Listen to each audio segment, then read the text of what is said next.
నియోజకవర్గంలో చెప్పాలంటే ఎన్నికల ముందు ఎన్నికల సమయంలో ఎన్ని అరాచకాలు జరిగినాయో మనందరం చూసాం ప్రత్యక్షంగా.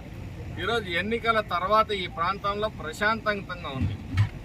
ఎన్ని ఎమోషన్స్ ఉన్నా ఎన్ని విధాలుగా కంట్రోల్ చేసుకుంటూ ఈ కూటమి ప్రభుత్వం మరి అరాచకాలకి తావీయకుండా అభివృద్ధి మనది. ఇది ఎన్నికల తర్వాత ఈ రాజకీయాల్ని పక్కన పెట్టండి, అభివృద్ధి వైపు అడుగులేయండి అని చెప్పి మా నాయకుడు చెప్పిన దాని మీద మేము నిలబడి ఆ దిశలో మేము పనిచేస్తూ ఉంటే పదే రెచ్చగొట్టే కార్యక్రమాలు కూడా చేస్తూ ఉన్నారు అక్కడక్కడ.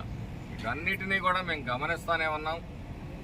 ఈ వైసీపీ ప్రభుత్వం మళ్ళీ తిరిగి రావటం అనేది ఈ పొద్దు సూర్యుడు ఆ పొద్దును పొడిచినట్టే గుర్తుపెట్టుకోండి. అతి త్వరలోనే మీకు బెయిల్ లేని జైళ్లలో మీరు మగ్గే రోజులు దగ్గరలో ఉన్నాయని చెప్పేసి గుర్తుపెట్టుకొని మర్యాదగా పద్ధతిగా